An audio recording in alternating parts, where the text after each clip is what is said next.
What's good, y'all? Welcome to my review for this week's episode of My Hero Vigilantes, man. And this was easily the best episode of Vigilantes so far, just in terms of enjoyment, and especially in animation, man. There was a lot of amazing cuts in this episode, though my Soccer Academia hasn't posted a lot of them so far yet, probably because they haven't been confirmed, like, who's animating which, and although I do have my theories for one of the cuts that Kohei Hirota did, which he was a key animator on this episode, which we'll talk about when we get to that part of the episode, man. So, but yeah, this episode, yeah, Hirota. I always keep calling him Kohei Horita for some reason, probably because it sounds like Kohei Horikoshi. I always want to keep calling him Horita. It's Hirota. How do I always keep getting it mixed up?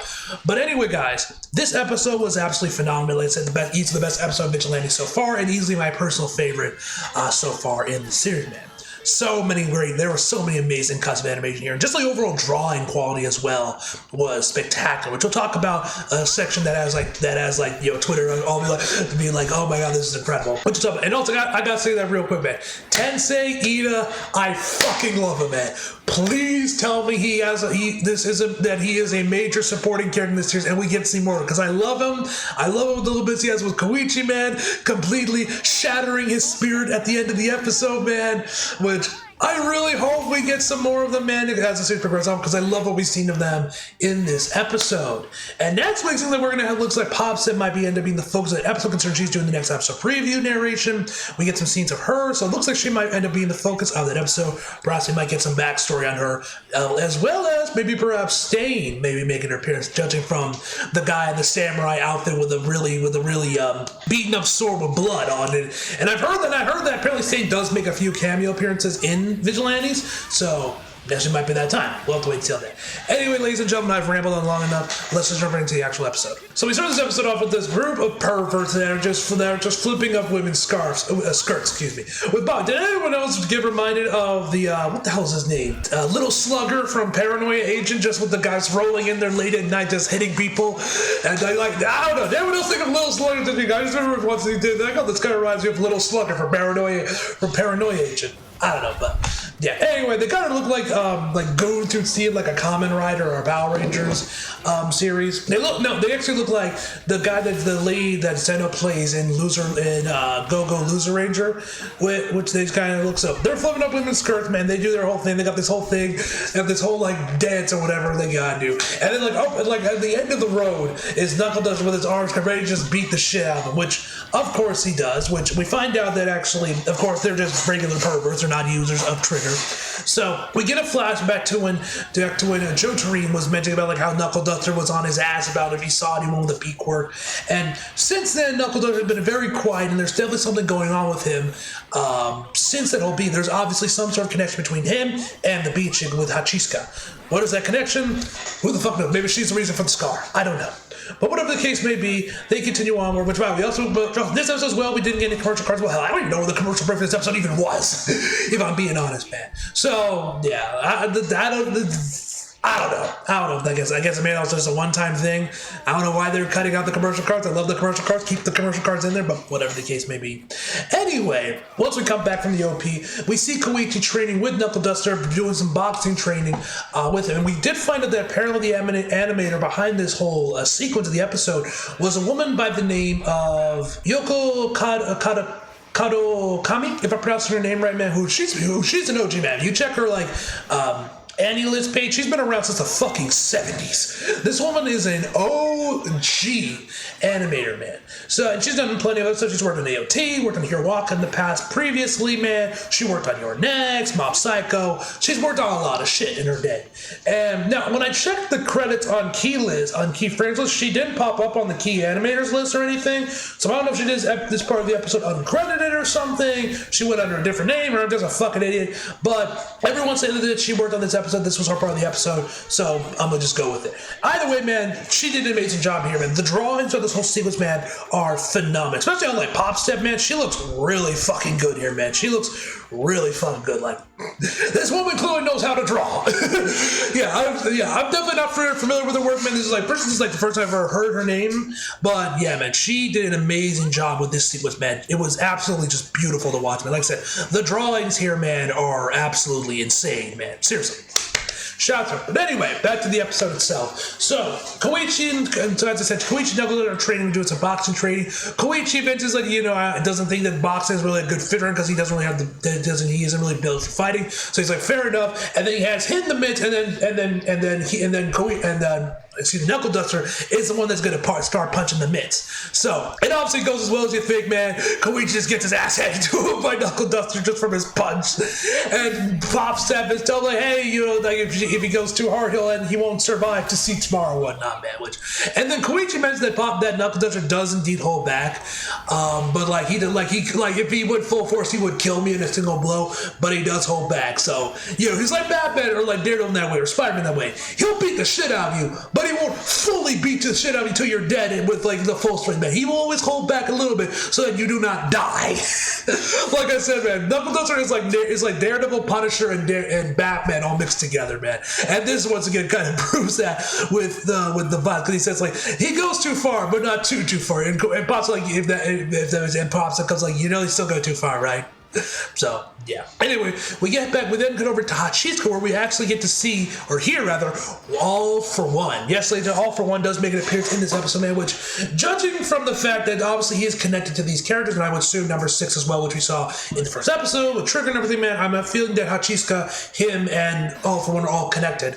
I would imagine, I don't know if this is true because obviously I haven't read the manga, that All for One will probably be a somewhat, will definitely be a consistent presence in the series and probably be a somewhat consistent supporting character. Like I feel like he probably won't be in every episode, obviously, but I think he'll probably make a handful of appearances throughout the series, man. That's at least what I'm assuming. He could be like, oh my word, this is like one of his only handful of appearances in the show, but given the fact he's obviously connected with Hachisuka and working directly with her, or she's working directly with him, rather, that I imagine he'll probably have a bigger role in Vigilantes than, say, All Might does in Vigilantes. I would assume so. But hey, it was good. It was great to hear John Squeezy again. And basically, what's going on here is he's telling her to like cool it with how much she's indiscriminately using her share of trigger. And she's like, oh, you want the data, so I'm giving you the data. And she says that they need to get people with actually powerful quirks with strong will so they could actually use that. So, and she's doing all this while he's talking like in her earbuds while she's actually grabbing a crepe and like taking selfies with it as they continue on walking. As she continues on walking through the street, we then cut to night where she ends up where she's in this random parking lot with this random dude frothing at the mouth. I don't know who looks like he's about to snap. I don't know if Hachisuka drugged this dude with like her bees or something, because I don't know why man looking like this, sweating profusely. His eyes are bulging. You can see veins all over the place. He's frothing at the mouth, man. I don't know what the fuck happened to lead up to this point of the episode, man. But whatever the case may be, she says that he is the winner of their month's pain or whatever she says, and he's like, you bitch, and he's just ready to beat the shit out of her. And so Hachisuka then goes in there and drugs him and jacks him up with not one but 3 doses of trigger, man. Yes, 3 syringes of trigger she shoves into this dude's veins. I'm surprised they didn't kill him, man, or just have him explode just from the power. I don't know why she decided to use 3. Maybe she just really wanted to fuck shit up today.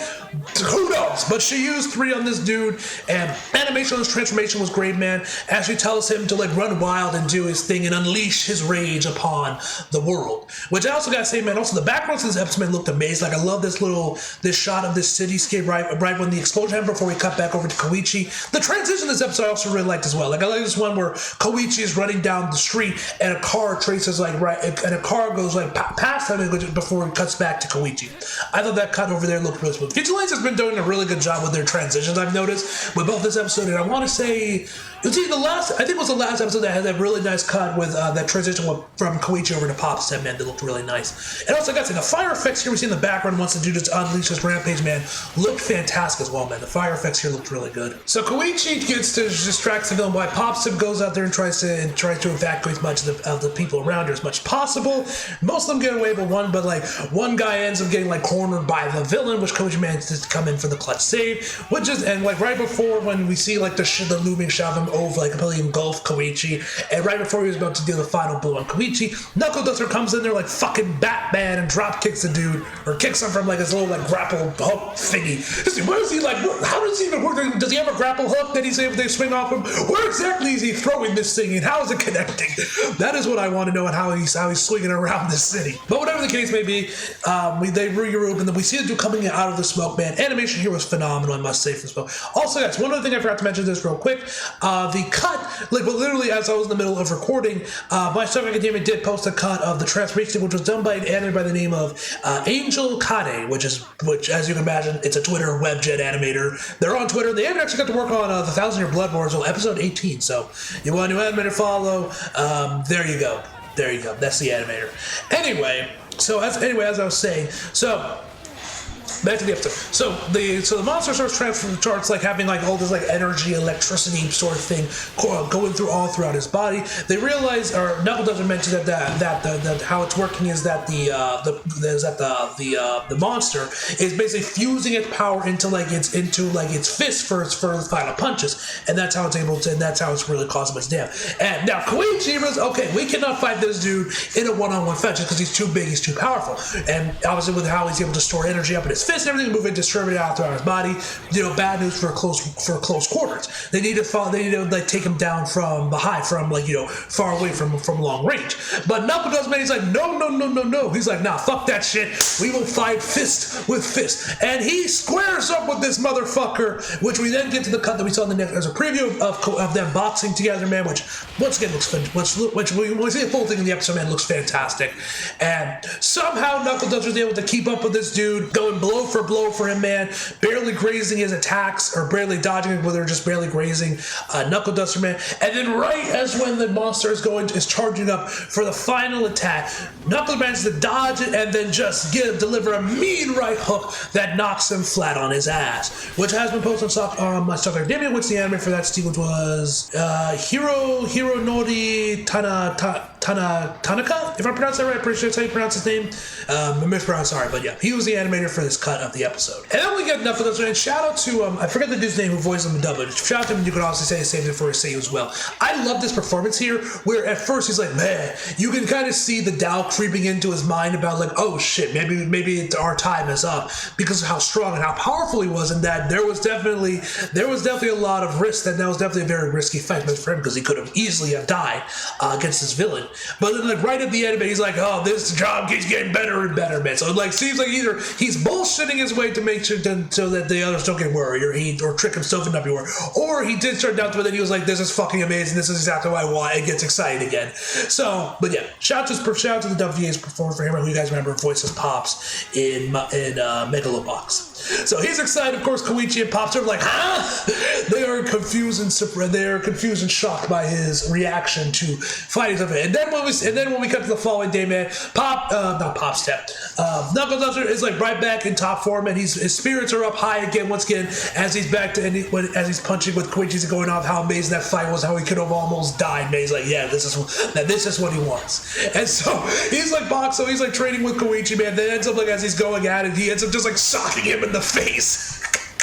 For no reason. I don't know why. Like, bro, why did him hit the face? And so Pop said it starts tending to his wounds, and Koichi mentions like, oh, from his punch fell, Master's back at top form. And of course, Pop's like, you shouldn't be happy about getting punched. Which, yeah, bro. So then we cut back over to Hashikisuka at this restaurant called the Sunset, or like maybe it's more of a cafe. I'm not entirely sure. Either way, man. Once again, speaking with All for One, we find that she is indeed a coordinator with this one. She thinks that they should be taking up the Vigilante, and that they're All for One's problem, not her.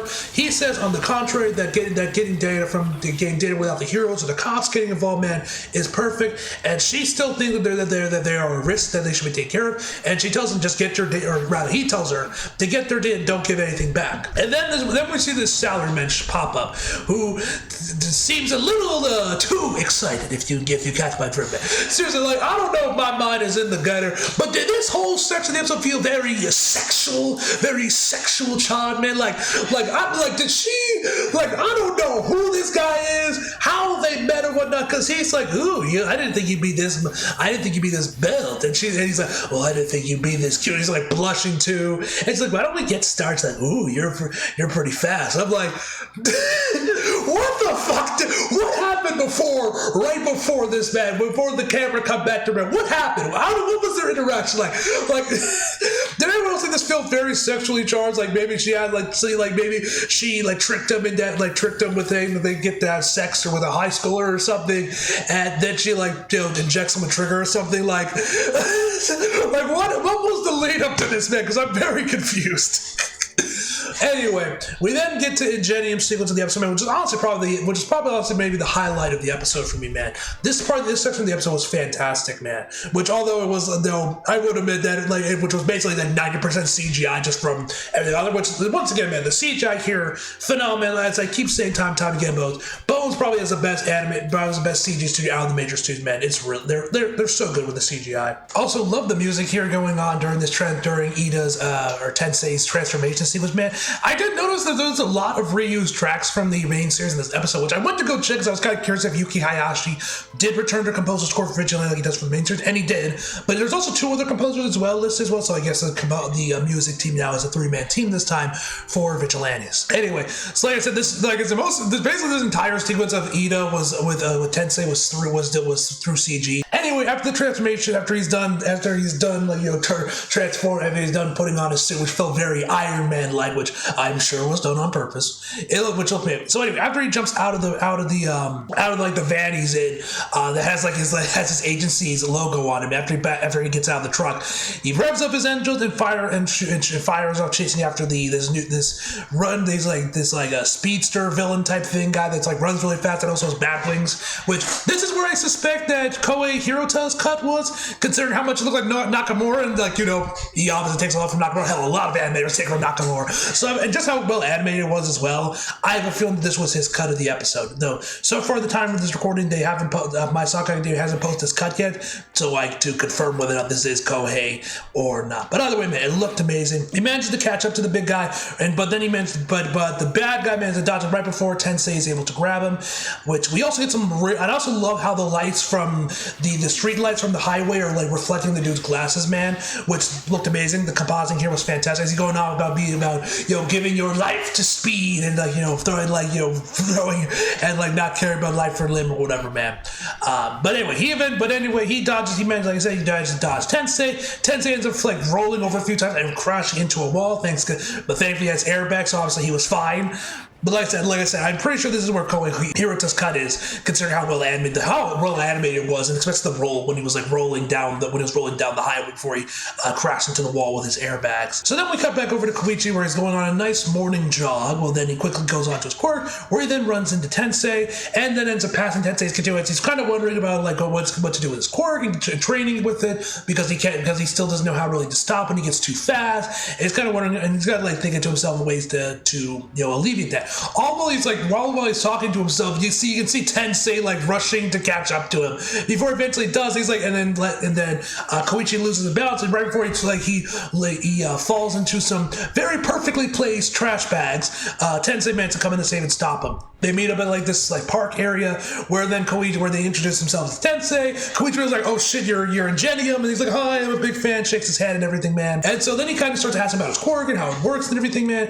And then eventually mentions how he can he can go forwards, backwards, left to right, can spin in place, and everything. He just struggles. He just doesn't know how to stop when he gets too fast. Ida also, and around here, this is when Ida makes a quick cameo, man, which was good to see our boy Ida. Though he did not speak, so no J. Michael Tatum, unfortunately, though, to be fair. If he did speak, J. Michael Tatum wouldn't be voicing because he's a kid, so obviously he wouldn't have someone else. But it was nice to see our boy Ida in this episode of Vigilantes. So then, as Koichi tells him that whenever he gets super fast, he doesn't know how to stop, and all bets are off. Tensei starts to realize how the way that he might be able to fix that is just from the way he's not using his quirk right. So by that he means instead of trying to think of brakes to stop when you're going too fast, why not accelerate in the opposite direction? So if you're accelerating forward, accelerate right in reverse, and that will stop you. Which Koichi does, and it works flawlessly. So as Koichi is going back and forth, finally able to finally learning how to actually, stop with his quirk with something he's been, as much as he says, he's been struggling for years. Tensei, it's like, hey, yo, hold on, there might be something to this kid. He's like, this is genuinely a pretzel. He's starting the wheels are turning. It's like, hey, there might be something to this kid. So he can, like he mentioned, how he can both do high speeds and quick maneuvering. And then Koichi, after he gets back out, after he's done, after he's done celebrating that he learned how to stop, he mentioned that he doesn't think he can do that. He'll do much better as a hero if all he can do is finally learn how to stop. And Tensei says nonsense. He mentions about like when people go cry out for help, what do they say? He says, help me. He says, help me fast. And this is one, like I said, this is when we see one of the tracks that got reused from the main series. Just another, I don't know if the song's called Just Another Hero, but it's instrumentals of that. Just another hero. That song. I don't know if it's actually called that or something else, but I just know that's the song. But they always use the instrumental version of it.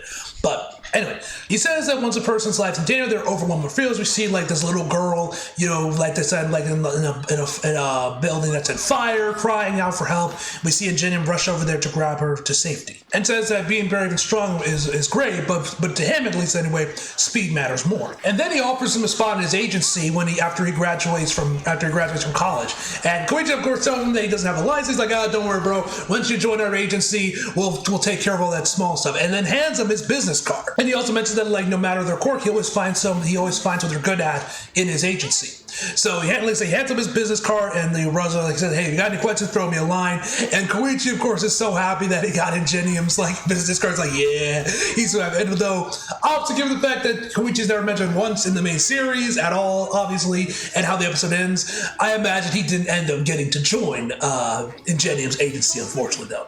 But like I said, I love these two, man. Hopefully, we get to see more of Tensei in Vigilantes, because I love what we saw of him in this episode, man.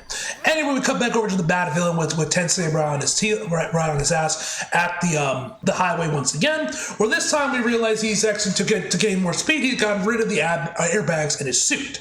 So, but there was a reason for that. So after he catches up with the bad dude, he starts rambling his mouth about like losing the weight of your cowardice to actually fight me and catch up to me. And we find that they actually set up basically a roadblock at the end of this hallway this highway that they're on to basically stop him dead as track, which Tensei runs right into, but the bad guy just ends up. Well, we get this really nice CG shot of the bad villain like trying to stop himself, which guys like all like the little like I don't know what the hell you call those, like light streaks or whatever from like I guess his claws or whatever of him trying to break, and then right before they can catch up to him, he flies away. And this is where once again another track is reused from the main series. This time it was the track from Best Genius when he made his epic Halo jump in season 6, man, which obviously was inspired by Mission Impossible Fallout, was it? I think that was the one that was with Henry Cavill in it, man. But what you guys remember, I was like top of that. My review was like, this isn't, and then people were posting about it. I'm like, yeah, I thought so.